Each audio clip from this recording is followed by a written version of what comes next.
지금부터 사랑과 기도로 만들어가는 생명 있는 방송 크리스천 헤럴드 방송을 시작합니다. 매일 새벽 4시, 매일 밤 11시 하루의 시작과 마무리를 함께하는 크리스천 헤럴드 방송은 크리스천 헤럴드 신문과 TV 그리고 가장 인기 있는 기독교 정보를 담고 있는 홈페이지 aktv1810.com과 함께 오늘도 성실하게 여러분 곁에 함께할 것입니다. 하나님께서 선물로 주신 오늘 하루를 크리스천 헤럴드 방송과 함께 소망으로 열면서 오늘도 하나님을 섬기며 영혼을 사랑하시는 복된 하루가 되시기 바랍니다.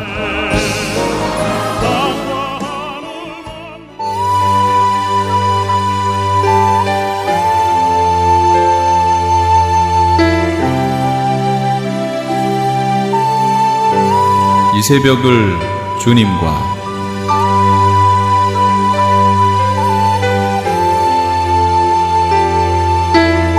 AM 1650을 통해 남가주 전역에서 그리고 인터넷을 통해 전 세계에서 듣고 계시는 크리스천 헤럴드에서 보내드리는 이 새벽을 주님과 애청자 여러분, 밤새 평안하셨습니까? 이 새벽을 주님과의 정영철 인사드립니다. 크리스천 헤럴드는 신문을 시작으로 라디오, 이제는 공중파 채널인 18.10을 통해 텔레비전으로도 함께 하실 수 있습니다. 이 시간에 방송되는 모든 목사님들의 설교를 인터넷 웹사이트 aktv1810.com을 통해 다시 들으실 수 있습니다. 하루를 귀한 말씀과 찬양으로 함께 하시는 시간 되시기 바랍니다.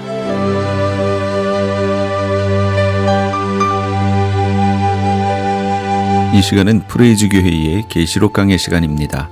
오늘은 계시록 22장 6절에서 21절까지의 말씀을 본문으로 옷을 지키라 란 제목의 하나님의 말씀 전해주시겠습니다. 많은 은혜 받으시기 바랍니다.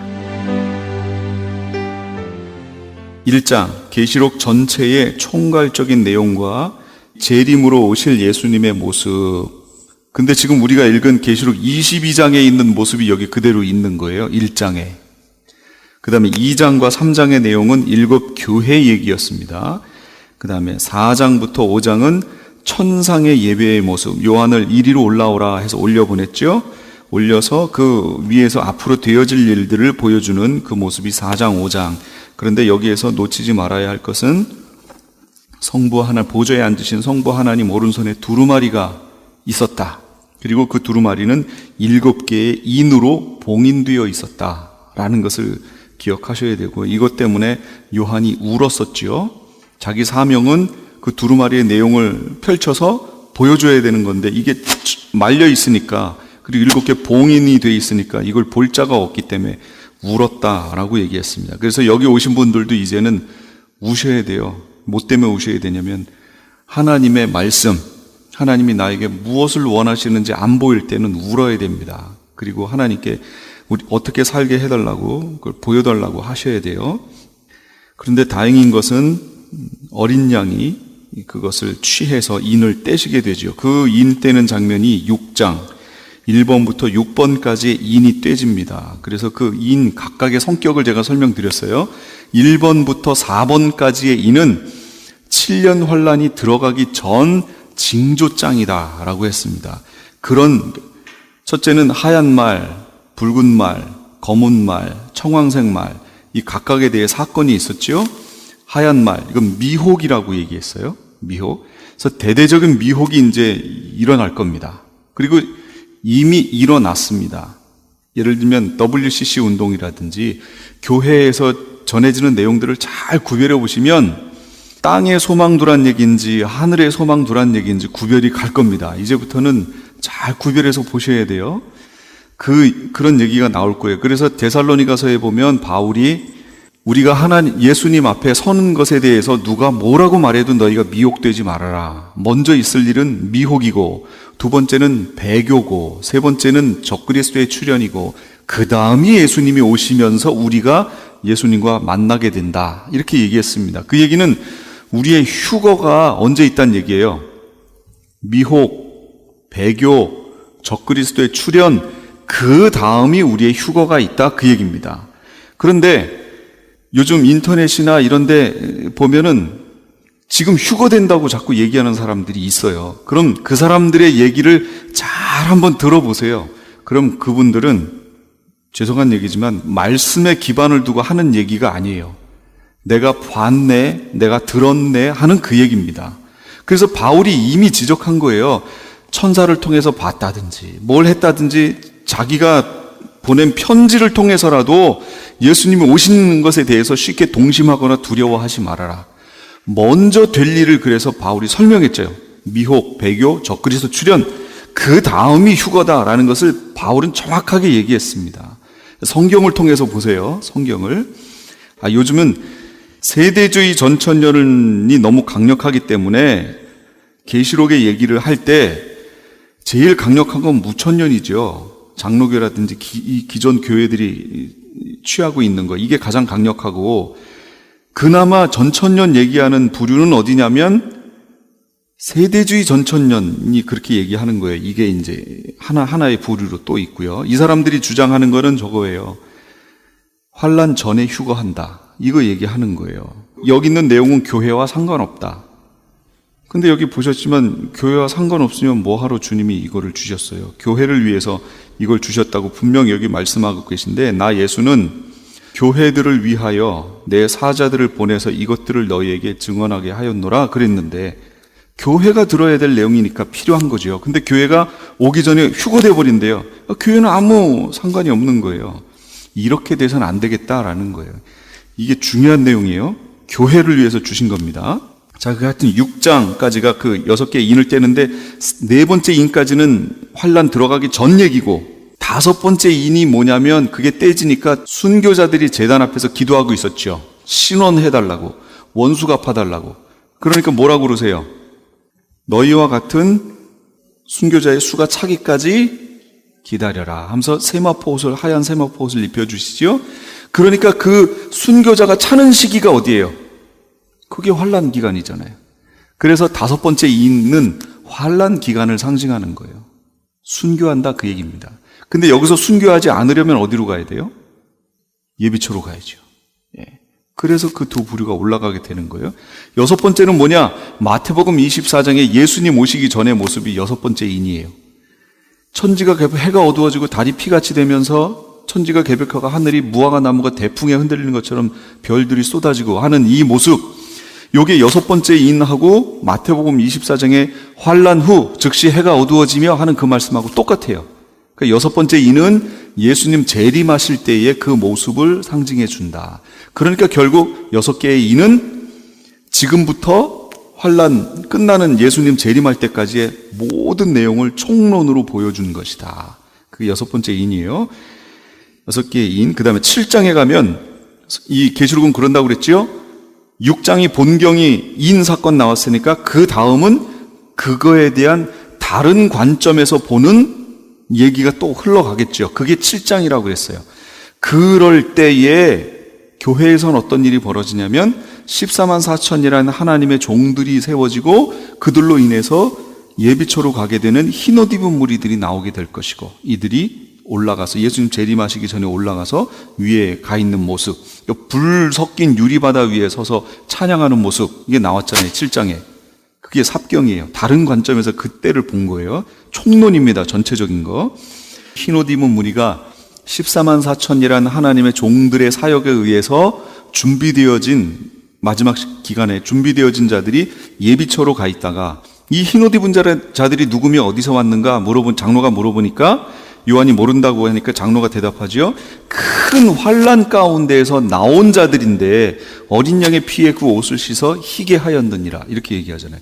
큰 환난에서 나온 자들인데 어린 양의 피에 옷을 씻어 희게 했어요. 그러니까 이들이 저 위에 올라가서 찬양을 하고 있죠. 그러니까 전체적인 거를, 인 사건을 통해 전체적인 걸 말해줬다면 그 전체적인 사건 속에서 교회는 어떻게 될 것이냐를 전체적인 관점에서 보여준 거예요. 7장이. 이해가 되셨죠? 그 다음에 이제 8장이 됩니다. 8, 9장은 1번부터 6번까지의 나팔 사건이에요. 나팔 이제 1번, 2번, 3번, 4번, 5번, 6번 이렇게 불리는데, 그 나팔이 불리는 사건, 그 기간에 그럼 무슨 일이 벌어지느냐? 다른 관점에서 10장, 11장, 12장, 13장, 14장 여기가 이제 그때의 나팔 부러질 때의 사건을 다른 관점에서 보여주는 삽경이다. 그런 얘기가 되겠지요. 그래서 10장은 종들이 사명 받는 거, 11장은 종들이 사명 감당하고 순교하고 부활하고 승천해서 위에 올라가는 모습, 그 모습이에요. 그 다음에 12장은 교회, 여자, 그 다음에 예비처로 피신하는 거, 그 다음에 사탄의 계략이 거기서 이제 나오지요. 그래서 13장에 두 짐승이 등장하고 짐승표를 시행하게 되는 그렇게 13장은 후 3년 반 얘기가 되겠지요. 그 다음에 14장 하나님 보좌 앞에 14만 4천. 14만 4천은 두 짐승 나오는 그 시점에 순교하고 부활해서 위로 올라갔죠. 그래서 하나님 보좌 앞에 시온산에 가 있고요. 그때 후 3년 반 기간에 세 천사의 복음, 아까 말씀드린 세 천사의 복음, 그리고 두 추수가 거기서 나오지요. 첫째 추수는 휴거였고 두 번째 추수는 심판인데 포도를 밟는 심판. 이 포도를 밟는 심판이 뭐냐? 그게 16장에 있는 대접 심판이에요. 대접재앙. 15장은 바로 첫 번째 추수됐던 휴거됐던 그들이 흰옷 입은 무리예요. 이게 불 섞인 유리바닷가에 서서 찬양하는 모습, 그게 거기 얘기고요. 그러면서 7 대접을 준비하는 모습이 거기 나오고 16장이 드디어 대접이 쏟아지는 두 추수 중에 심판 추수가 바로 그거예요. 그때 심판 추수가 이루어지는 것. 그러면 단으로 묶는다 그랬잖아요. 단으로 재앙을 주기 위해서 단으로 묶는다 할 때 그 단으로 묶는 걸 뭐라고 표현했어요? 제가 짐승표라고 얘기했죠. 짐승표를 받는다라는 것은 단으로 묶였다 그 얘기입니다. 대접 심판 재앙의 대상이 됐다 그런 의미가 되는 거예요. 그 다음 17장은 음녀와 짐승과의 관계, 그리고 음녀가 최종적으로 어떻게 되는지가 나오고 18장은 큰 성 바벨론이 멸망하면서 드디어 순교자, 5째 인 떼어질 때 순교자들이 신원 요청했던 그 신원을 했다, 원수를 갚았다라는 내용이 그 18장에 나오고요. 19장은 공중 혼인잔치. 그렇죠? 5번째 인이 신원 요청이었고 6번째 인이 예수님 재림하시는 모습이니까 여기 그 순서대로 지금 가고 있죠? 똑같이. 19장은 공중 혼인잔치, 우리가 올라갔으니까 혼인잔치 하고 그 다음에 예수님과 함께 지상으로 재림하는 모습.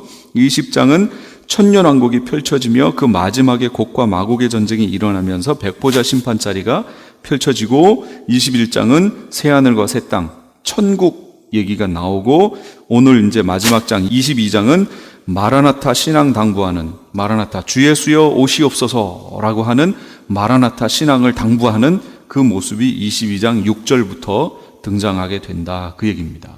그러니까 이 흐름을 알고 계시록을 이제부터 보시고 읽으시면 이제 이해가 훨씬 더 쉬우실 거예요. 본경과 삽경이, 본경이 먼저 나오고 삽경이 그거에 대해 설명을 해주고 또 본경이 나오고 그걸 삽경이 또 설명해주고 이런 식으로 돼 있습니다. 중간이.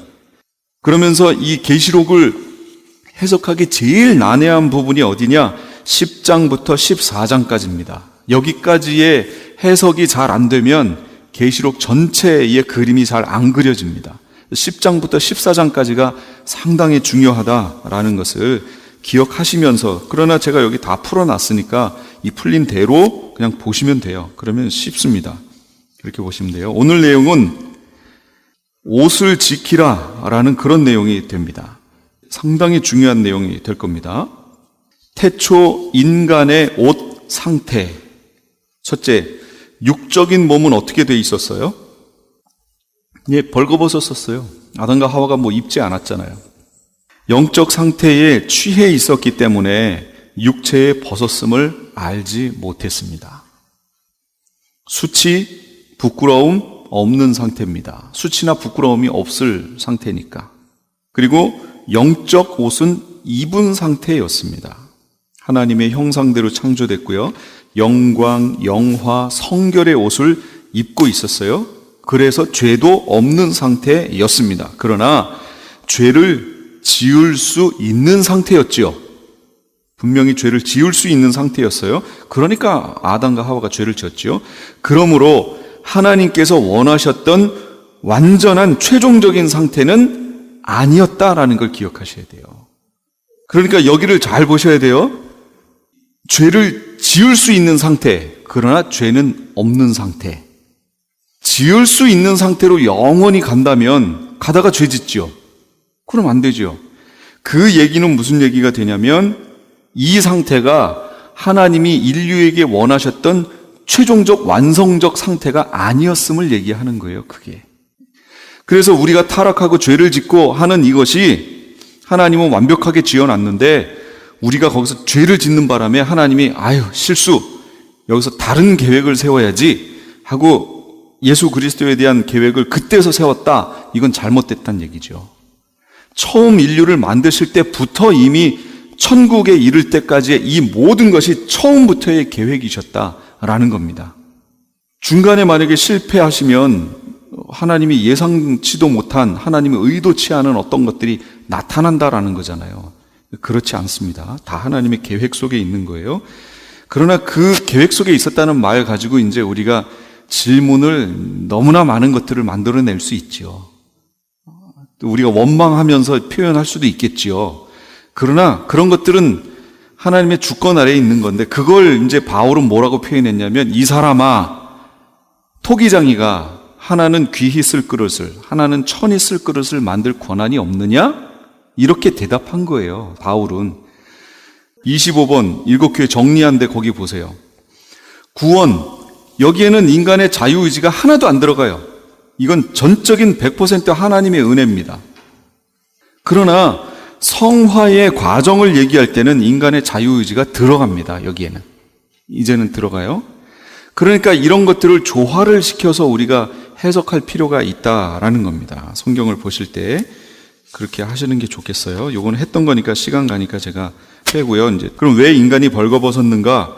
죄로 인해서 영적 옷이 더러워지고 벌거벗겨졌다. 스가랴서 3장 3절 4절 여호수아가, 이건 우리가 아는 그 여호수아서에 있는 여호수아가 아니고 대제사장 여호수아입니다. 여호수아가 더러운 옷을 입고 천사 앞에 서 있는지라 여호와께서 자기 앞에, 스가랴가 환상을 보는 거예요. 이게 더러운 옷을 입고 천사 앞에 서 있는지라 여호와께서 자기 앞에 선지자들에게 명령하사 그 더러운 옷을 벗기라 하시고, 더러운 옷은 어떻게 해야 돼요? 벗겨야 돼요. 벗어진다는 얘기죠. 그런데 다행히 여호수아에게는 하나님이 그 더러운 옷을 벗기시면서 네 죄악을 제거하여 버렸으니 내게 아름다운 옷을 입히리라 하셨으니까 이 대제사장으로서의 역할을 감당하게 된 거지요. 일반적으로 더러워지면 그 옷은 그냥 벗겨지고 끝납니다. 수치 상태로 끝나는 거예요. 여긴 대제사장이니까 주님이 그 대제사장의 역할을 감당케 하기 위해서 옷을 입혀주신 거지요. 그 일을 하라고. 일반적인 사람들이 신앙생활을 하면서 이 옷이 더러워지면 벗겨져 버립니다. 그럼 끝이란 얘기예요. 끝. 이제 그 내용이 쭉 나올 거예요. 계속 보세요. 창세기 3장 10절 11절 이르되 내가 동산에서 하나님의 소리를 듣고 내가 벗었으므로 두려워하여. 자신의 영적인 옷이 벗겨지고 나니까 육적인 허물이 보이기 시작하는 거죠. 육적인 수치가 드러나기 시작합니다. 그래서 결국은 자기의 벗었음을 깨닫게 됩니다. 죄로 인해서 영적인 옷이 더러워지고 결국 벗겨집니다. 그럼 죄의 근본은 선악과에 걸려 넘어진 결과다. 요 얘기를 한번 볼게요. 창세기 3장 6절 여자가 나무를 본즉 먹음직하고 보암직도 하고 지혜롭게 할 만큼 탐스럽기도 한 나무인지라. 왜 그렇게 봤을까? 하여튼 그렇게 봤어요. 여자가 봤어요. 그러니까 여자는 이 보는 거 조심하셔야 돼요. 보는 거. 자꾸 작은 거 보지 마세요. 자꾸 여기에 작은 거, 여기에 작은 거, 이렇게. 그러니까 작은 거 보시면 보는 걸 통해서 이게 싹 들어옵니다. 거기에 마음 두지 마세요. 맞습니다. 거기 있어요. 마태복음 4장 1절 11절까지 예수님이 40일 금식하신 후에 시험 받으시는, 여기서 시험이라는 말은 템테이션을 얘기하는 거예요. 여기서 말하는 시험은요, 그건 넘어지게 하는 시험을 말하는 거예요. 유혹을 말하는 거예요. 유혹. 하나님은 우리를 시험하지 않으신다라는 구절이 있죠. 야고보서에. 거기 있는 하나님은 우리를 시험하시지 않고 친히 시험 받지도 않는다라고 할 때 거기서 말하는 시험이 바로 템테이션이에요. 하나님은 우리 인류를 템테이션 하시지 않습니다. 그런데 아브라함을 하나님이 시험하셨잖아요. 그 시험은 뭘까요? 그렇죠. 그건 테스트란 말이에요. 아브라함의 신앙의 정도가 어느 정도인지를 보시는 테스트였던 거지, 유혹해서 넘어뜨리기 위한 템테이션이 아니었다라는 거죠. 마귀가 그렇게 합니다. 그래서 여기 예수님을 그렇게 했어요. 시험했어요. 돌이 떡이 되게 하고 성전에서 뛰어내리라. 그럼 천사들을 명해서 발이 돌에 부딪히지 않게 받들어 줄 것이다. 산에 올라가서 모든 영광을 보이면서 나에게 절해라, 경배해라. 그럼 이 모든 것을 내가 너에게 주겠다 하는, 우리 인류가 겪을 수 있는 유혹거리들, 거기 육신의 정욕, 안목의 정욕, 이생의 자랑거리들, 그 시험을 아담과 하와는 통과를 못했지요. 첫 인류 아담은 통과를 못했어요. 실패했어요. 그러나 두 번째 아담 대신 예수 그리스도는 그 시험을 받았음에도 불구하고 통과하십니다. 하와는 배고프지 않음에도 불구하고 먹음직도 하고 보암직도 하고 지혜롭게 할 만큼 탐스럽기도 한지라 하고 그냥 따먹었지만, 예수님은 40일이나 금식하고 나셔서 따먹지 않았다, 그런 얘기예요. 완벽하신 거지요. 그래서 죄의 근본은 선악과에 걸려 넘어진 것이다. 뭐냐면 세상적인 것, 세상 것, 땅의 것에 걸려들면 옷이 더러워지고 벗겨집니다. 세상 것, 땅의 것. 땅의 것이 뭐냐? 요한일서 2장 15, 16절. 이 세상이나 세상에 있는 것들을 사랑하지 말라. 누구든지 세상을 사랑하면 아버지의 사랑이 그 안에 있지 아니하니, 이는 아버지의 사랑이 아닌 다른 것이 들어오는데, 뭐가 들어오냐면 그게 세상 것이에요. 육신의 정욕, 안목의 정욕, 이생의 자랑이니 다 아버지께로부터 온 것이 아니요 세상을 쫓아온 것이라. 육신의 정욕 뭐예요? 육신, 성적인 정욕. 안목의 정욕 뭘까요? 쉽게 표현해요. 지금 윈도우 쇼핑 하신 다음에 갖고 싶다. 결국 그거 사잖아요. 안목의 정욕에 빠진 거예요, 그거. 아예 보지 마세요. 거기다가 마음 두지 마세요, 그냥. 안목의 정욕에 빠지면 사람들이 자기는 패셔니스트다라고 해가지고 합리화해버려요. 이런 거. 그리고 교회에서도 막 그런 걸 조장하지요. 그런 거 안 됩니다. 안목의 정욕 중에 하나예요. 이생의 자랑. 특히 연세 드신 분들 조심하셔야 되는 거. 이래봬도 내가 왕년에 요런 거. 이거 다 뭐예요? 이생의 자랑. 이거 하지 말라고요. 그런 거, 이생의 자랑. 뭐 어떤 분들은 그래요. 내가 한국에 지금 어마어마한 이게 있는데 지금 뭐가 해결이 안 돼서 여기 못 오는 것 뿐이라고. 한국에 지금 어마어마하게 많이 뭐가 있다. 이생의 자랑. 이거 뭐하러 해요? 안 물어봤는데 해. 안 물어봤는데. 왜들 그러죠? 참 여긴 이상한 곳이긴 해요. 이런 육신의 정욕, 안목의 정욕, 이생의 자랑이 참 노골적으로 많이 나타나는 것이 이 LA다라는 생각도 또 해봅니다. 그런 성향이 내게 있으면 이건 아버지께로부터 온 게 아닙니다. 성경이 지금 말씀하고 있어요. 다 세상으로부터 온 것이에요. 그들 속에는 아버지의 사랑이 없대요. 아버지의 사랑. 그럼 아버지의 사랑이 뭐예요? 우리가 아직 죄인되었을 때 우리를 위해서 예수 그리스도 오셔서 십자가 지시고 이렇게 하신 것은 우리에게 대한 아버지의 사랑을 확증했다. 누구예요? 아버지의 사랑이? 예수 그리스도잖아요. 아버지의 사랑이 없다. 그 얘기는 예수 그리스도가 없다는 얘기입니다. 그 얘기는 생명이 없다. 그런 얘기예요. 이런 데에 마음 뺏겨 세상 것에 마음 두고 있는 사람들에게는 생명이 없는 거예요. 그러니까 이런 데 마음 뺏기지 않도록 계속 선악과를 이렇게 보지 말고요. 시선을 위를 향해서 하나님을 계속 봐야 돼요. 계속 소망을 거기에 두고요. 우리의 마음을 거기다 뺏겨야죠.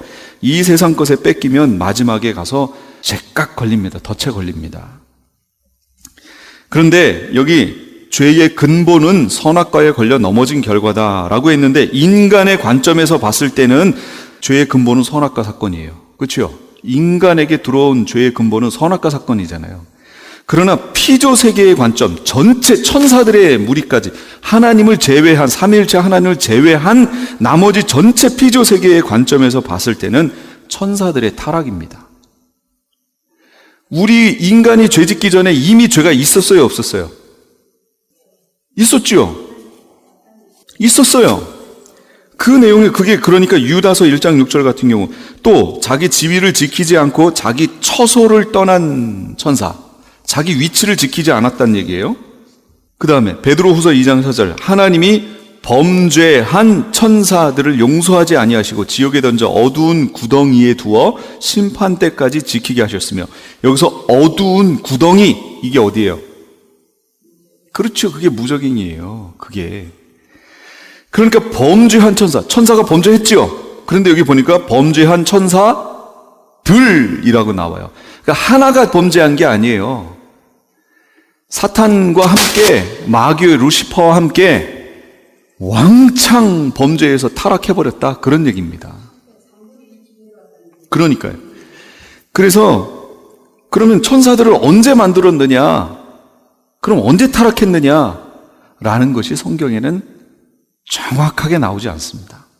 그러나 대충 말씀에 있는 것들을 가지고 이렇게 짐작을 해볼 수는 있어요.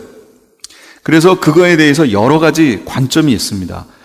피조세계가 만들어진 것은 하나님의 천지창조, 창세기 1장에 있는 천지창조 그 기간에 천사들도 만들어졌다라고 보는 분들이 있고 그렇게 해석하는 분들이 있어요. 그런데 또 한 부류는 창세기 1장 1절 태초에 하나님이 천지를 창조하시니라 땅이 혼돈하고 공허하며 흑암이 깊음 위에 있고 하나님의 신은 수면에 운행하시니라 하고 하는 요 1장 1절에 천지 창조하시고 그 사이에 타락했다라고 보는 분들도 있어요.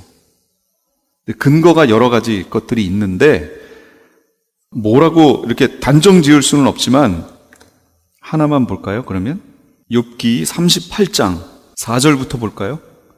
내가 땅에 기초를 놓을 때 네가 어디 있었느냐? 네가 깨달아 알았거든 말할지니라. 누가 그것의 도량법을 정하였는지 누가 그 줄을 그것의 위에 띄었는지 내가 아느냐? 그것의 주초는 무엇 위에 세웠으며 그 모퉁이돌을 누가 놓았느냐?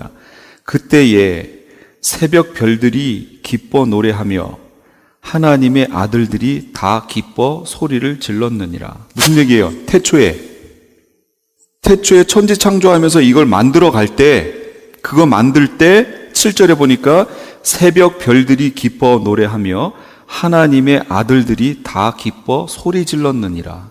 그러면 그걸 천지 창조를 통해서 천지를 만들어 가실 때, 여기를 만들어 갈 때 이미 새벽 별들, 천사들의 무리를 얘기하는 거예요. 그 다음에 하나님의 아들들, 제가 구약에서 하나님의 아들들 그럼 천사라고 그랬죠. 천사들이 이미 존재해서 그걸 보고 기뻐 소리를 쳤다는 거지요. 그러면 우리 인류를 만드는 인류를 향하신 이 천지 창조를 하고 있을 그때에 천사들이 있었어요, 없었어요? 여기 있었잖아요. 이거 하나님 말씀이거든요.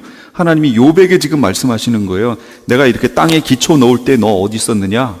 하고 대답해봐라. 이렇게 얘기하시는 그 장면이에요.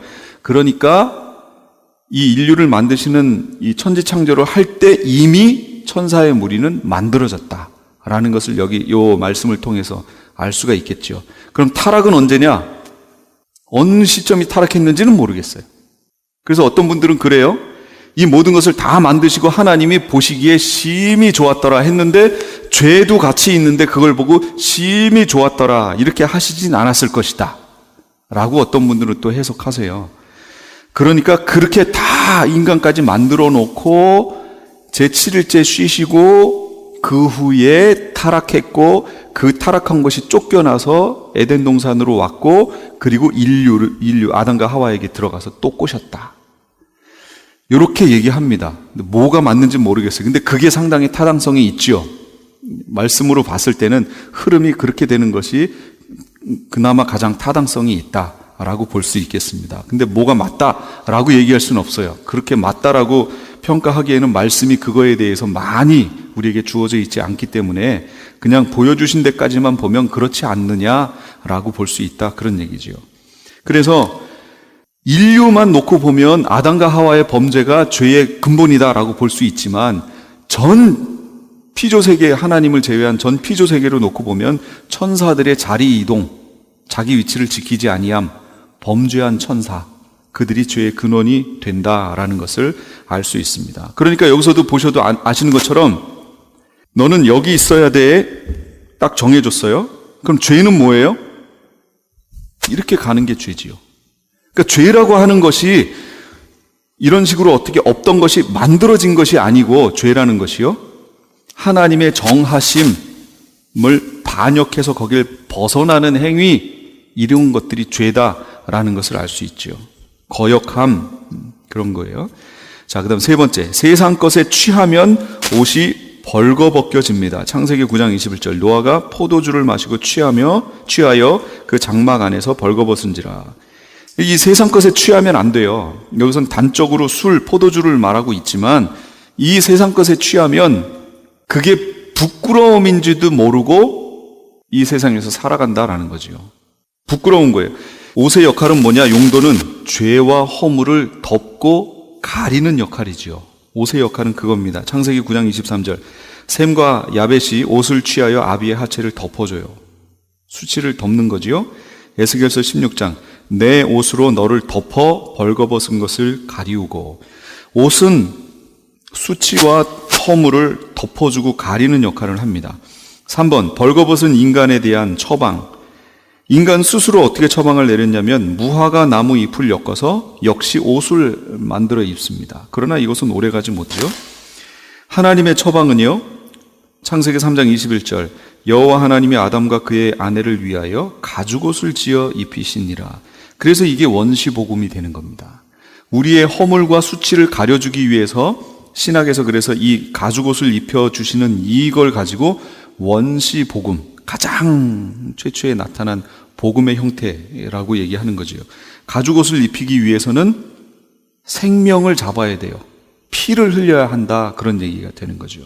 그래서 그 피 흘림을 통해서 우리의 허물이 가리워진다.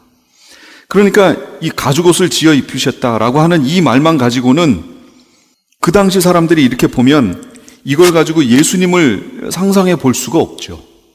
그러나 이미 예수님이 오신 쭉 시간을 두고 이 모든 계시는 점진적으로 확대되잖아요. 이 모든 계시를 통해서 봤더니 이 가죽옷이 바로 최초의 원시 복음 예수님을 얘기한 거구나 라는 것을 이제는 알겠다, 그런 얘기가 되는 거죠. 그래서 어떤 분은 그래요. 아벨과 가인이 제사를 했는데 거기서 보면 아벨과 가인 제사의 차이점이 뭐예요? 양하고 곡식. 그럼 양 곡식과 차이가 뭐죠? 양하고 곡식. 생명의 차이가 있다라는 거죠. 피 흘림이 없은즉 사함이 없다라고 했다는 거죠. 그러니까 하나님께 제사했다라는 것 자체는 첫째 아담을 통해 배운 거죠. 아담은 전혀 안 했는데 자식들이 어느 날 갑자기 이거는 힘들다, 그런 얘기입니다.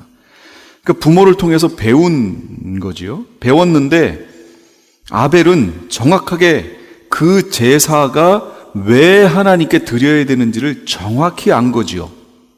생명이 있어야 하는구나 라고 하는 걸 정확히 알았고, 가인은 생명이 없는 자기 보기에 선한 것으로 드린 거지요. 그러니까 결국은 그것을 통해서 하나님이 한쪽은 받고 받지 않고, 하나님이 원하시는 제사냐, 내가 원하는 제사냐, 내가 원하는 것이면 요건 종교가 되는 거고, 하나님이 원하시는 것이 되면 요건 생명이 되는 것이다 라는 것을 우리가 보게 되죠. 그때 하나님의 처방은 우리에게 예수 그리스도를 예표해서 보여주시는 것이 되었다. 영원한 옷을 지어 입혀주시는 겁니다. 결국 그래서 우리가 마지막에 계시록 22장에 뭐가 나와요? 옷 입혀주시지요. 결국 두루마기 옷을 입혀주신단 말이에요. 결국. 그러니까 옷 얘기예요.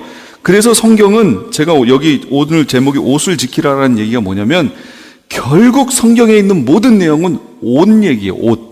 무슨 옷을 입을 것이냐 하는 그 옷 얘기가 성경에 있는 얘기입니다. 그럼 옷의 종류가 있어요. 인간의 죄가 두 종류이듯이 옷도 두 종류입니다. 첫째는 원죄가 있지요.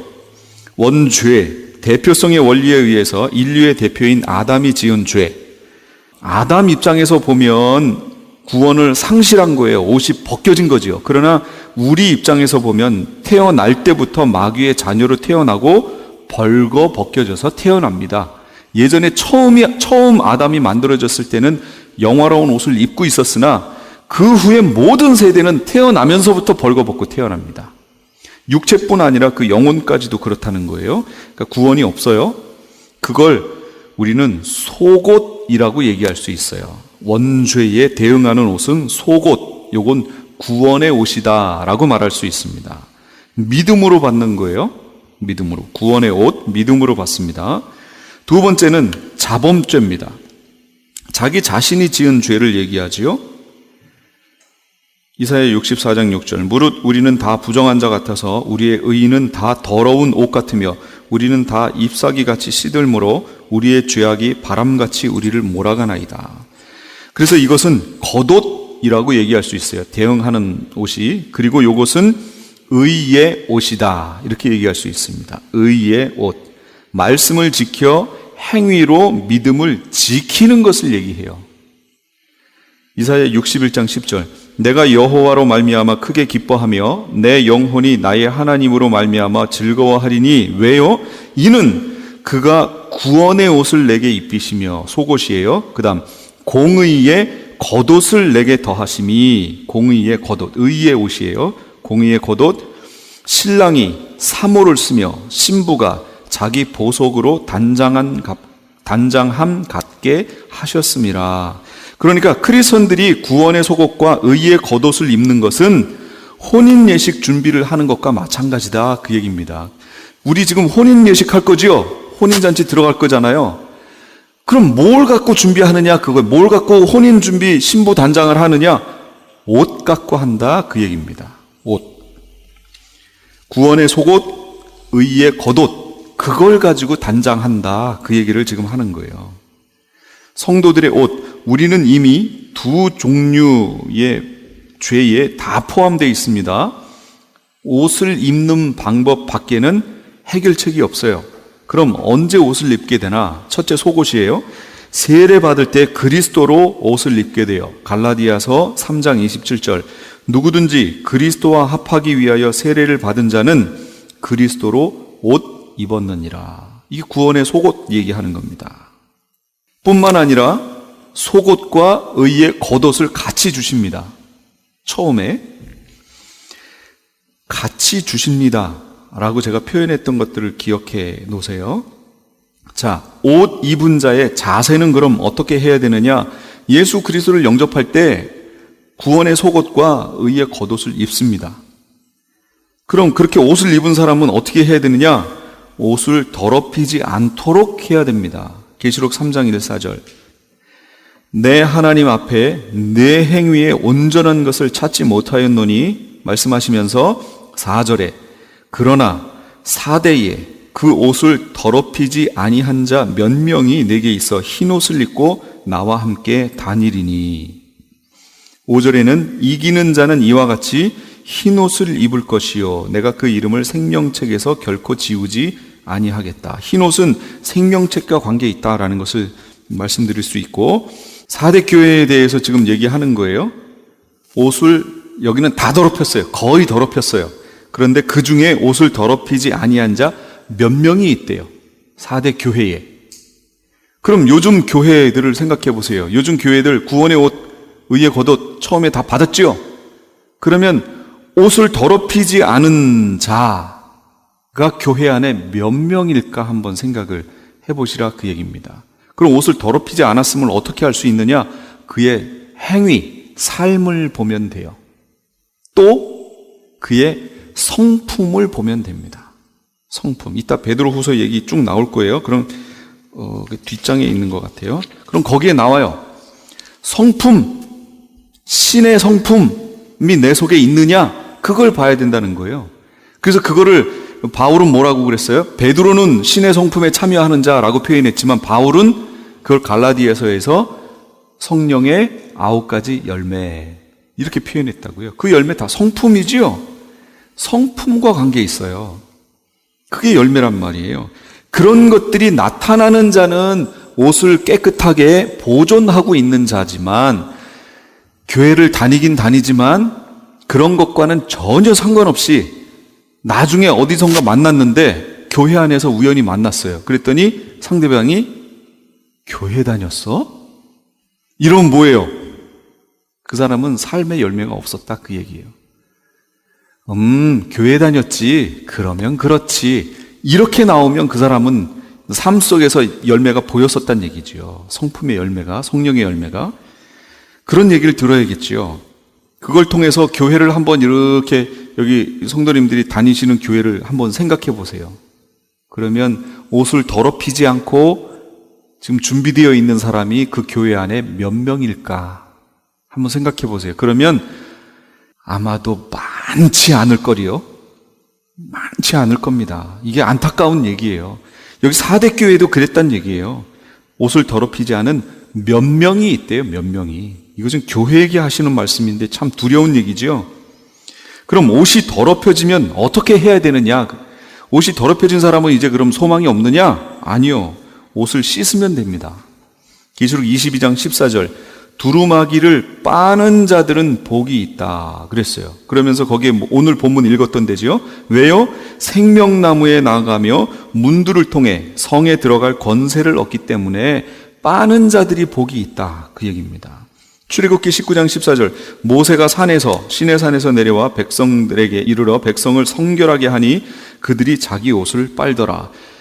그러니까 교회에 올 때도요, 율법이 되면 안 돼요. 이것이 화려하고 좋은 옷을 입으란 얘기가 아니에요.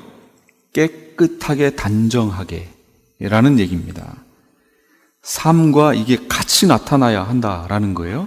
내 삶의 주변이 지저분하고 더럽다 그러면 그 사람의 영적 상태도 거의 그거랑 비슷하게 가요. 그러니까 영적 상태가 깨끗하고 맑다 그럼 그 주변도 그렇습니다. 모든 면에서 따라가게 돼 있어요. 그러니까 옷을 씻어야 돼요. 옷을 어디다 씻어야 되느냐? 계시록 7장 14절.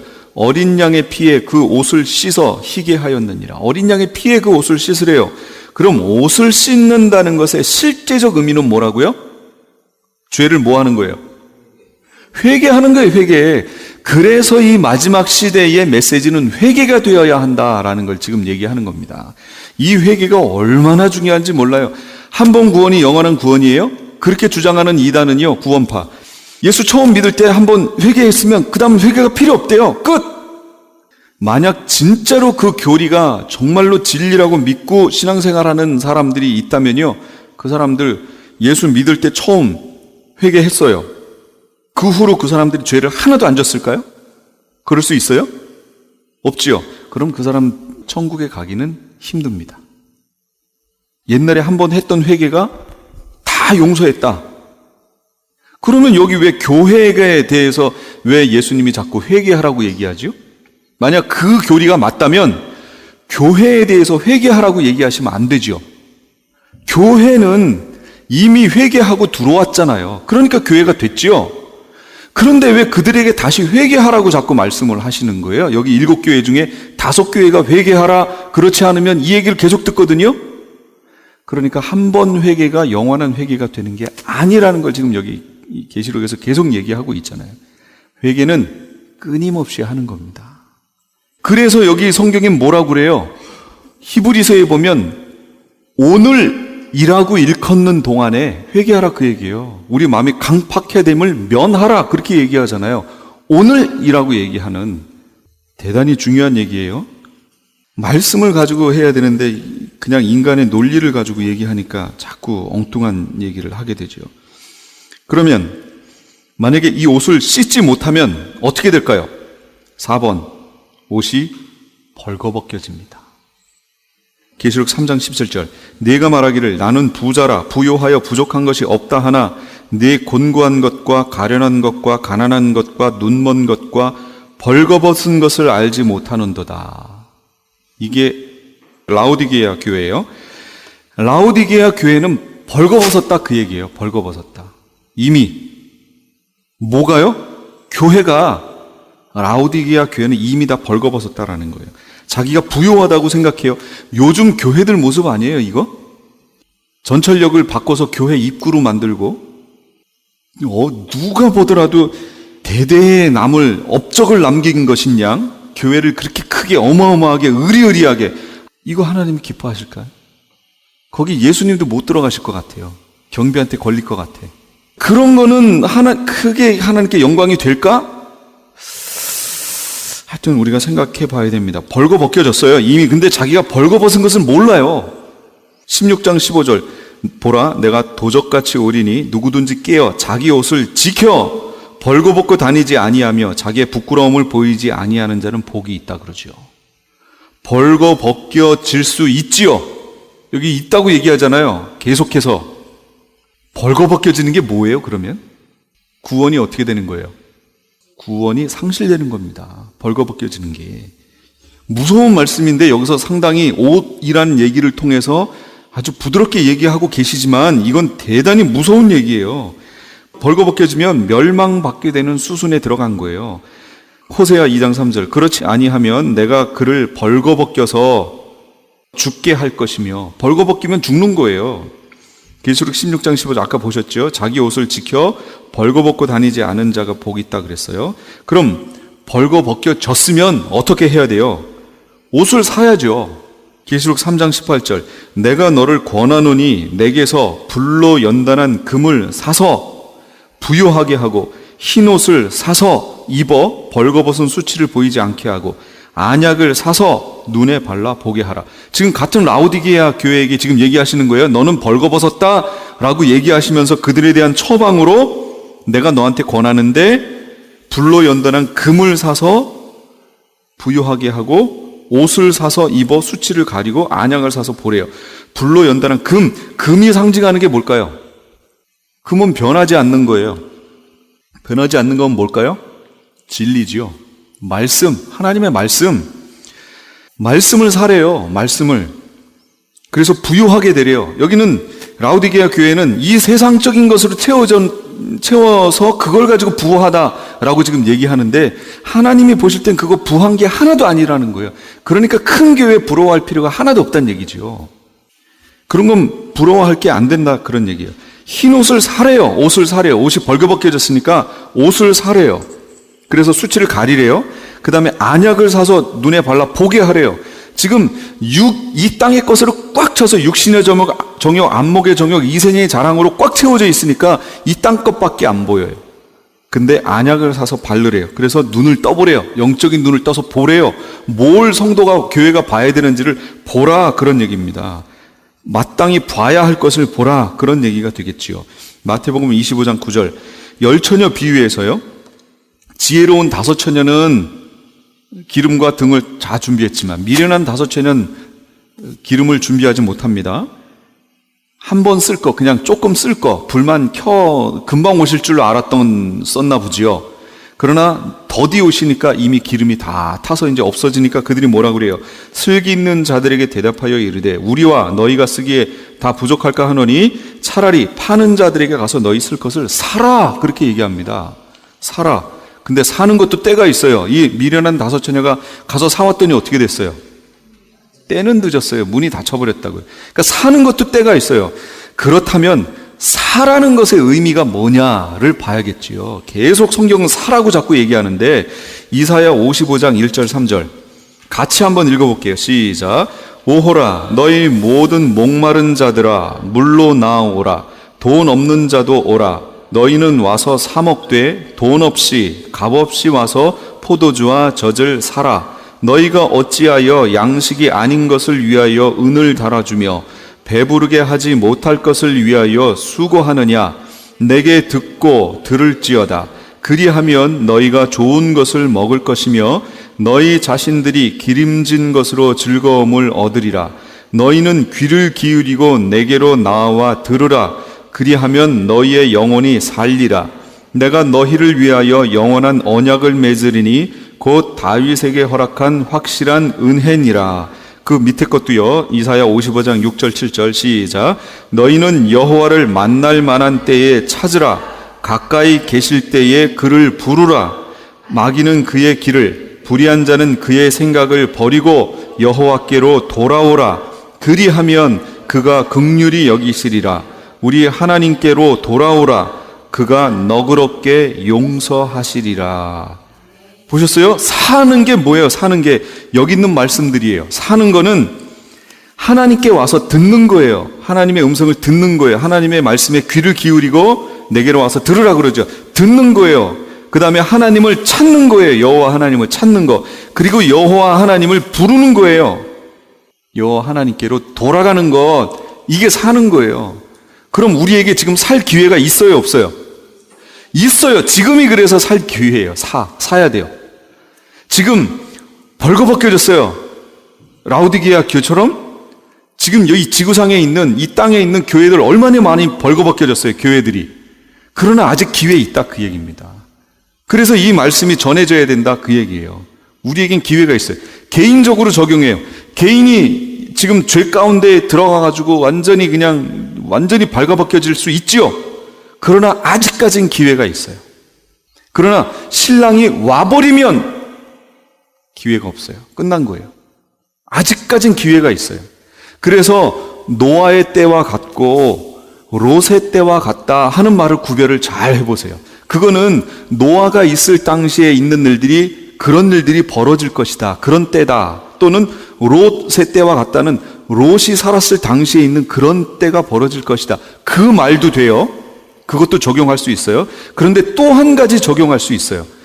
노아는 때가 넉넉하게 방주를 준비했습니다.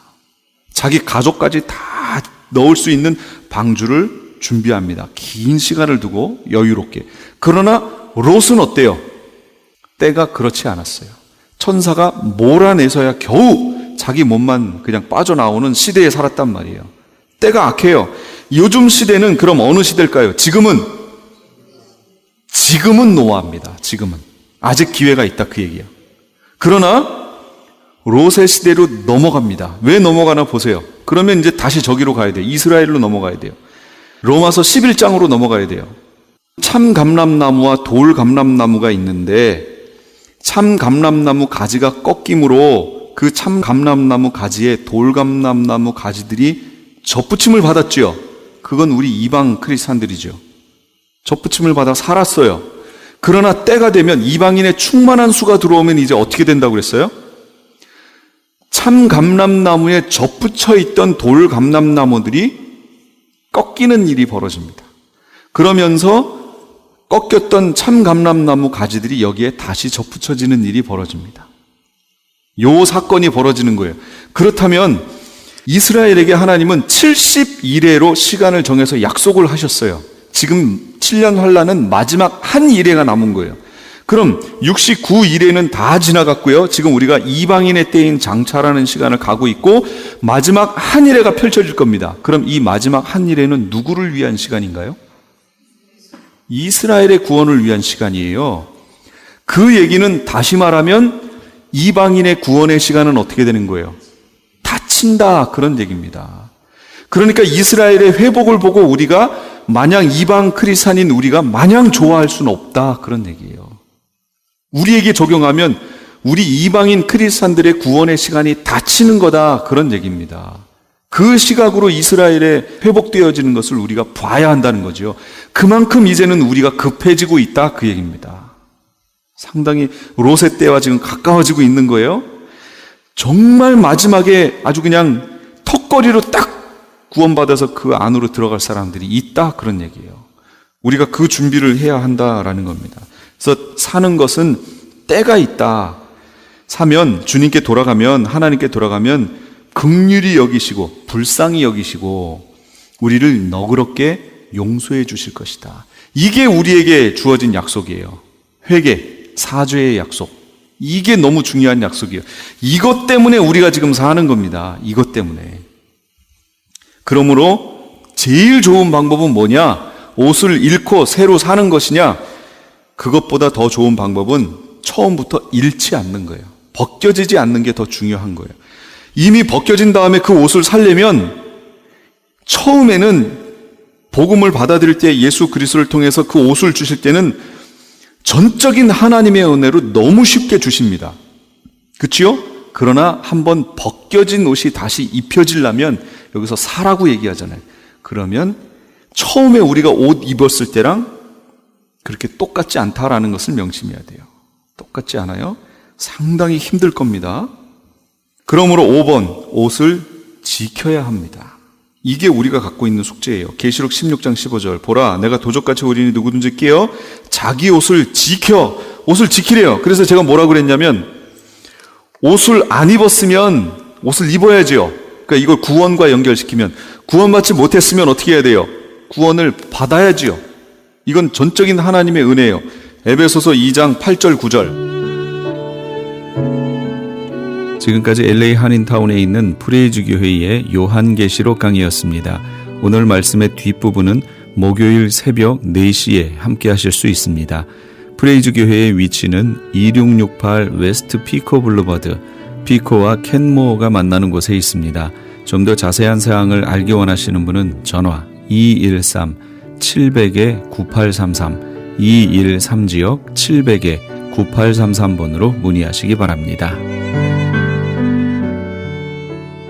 안녕하세요. 폴선입니다. 건강보험회사들의 플랜이 해마다 바뀌는 것 아시죠? 10월 15일부터 12월 7일까지 새로운 보험에 가입하거나 변경하여 본인에게 적합한 플랜을 찾아야 합니다. 메디케어만 갖고 계신 분, 어드밴테이지 플랜을 갖고 계신 분은 무료 상담 받으세요. 수호천사보험 시니어 전문 보험 라이센스 에이전트 폴선 213-503-6897 213-503-6897 상담은 주 7일 오전 8시부터 오후 8시까지 TTY 1800-735-2929. 자연이 좋다, 생약이 좋다. 자연한방 생약연구소. 웃고 왔던 공진단이 울고 간다는 자연한방 생약연구소의 황제보양단 런칭 대잔치. 퀴즈 나갑니다. 다음 중 황제보양단에 들어가지 않는 것은 1번 산삼 홍삼청, 2번 녹용, 3번 발효 사향, 4번 배추. 정답을 아시는 분은 지금 전화하세요. 12월 한 달 내내 매일 선착순 5분께 황제보양단 1환을 선물로 드립니다. 지금 전화하세요. 올림픽과 놀턴 자연한방 생약연구소 323-931-8949. 아니 당신 미장원 다녀왔어? 헤어스타일이 확 바뀌었네. 홈쇼핑월드 차홍 고데기로 마술을 부렸지. 홈쇼핑월드 차홍 고데기. 차홍 허니앤비 샴푸로 머리 감으면서 차홍 헤어두피 마사지를 쓰면 머릿결이 너무너무 부드러워지고 한 움큼씩 빠지던 머리카락도 눈에 띄게 덜 빠져. 차홍 고데기 너무 좋아. 그럼 그 웨이브 머리도? 당연하죠. 3, 4분이면 이렇게 풍성한 웨이브 머리를 만들 수 있다고요.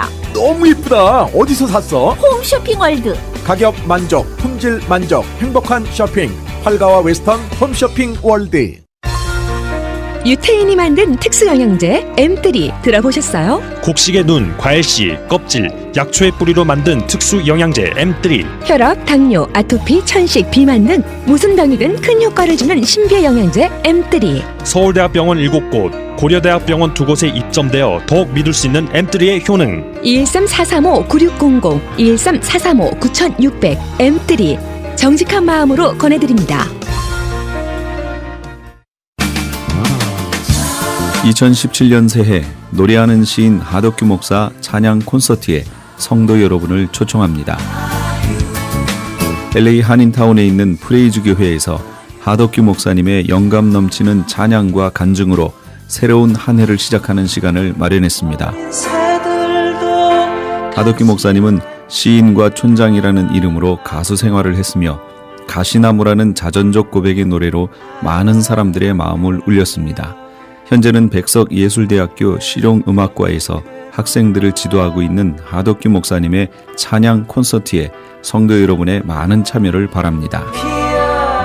2017년 1월 8일 주일 오후 2시 2668 웨스트 피커 블루버드, 피커와 켄모어에 위치한 프레이즈 교회로 오시거나 전화 213-700-9833, 213지역 700-9833, 213-700-9833번으로 문의하시기 바랍니다.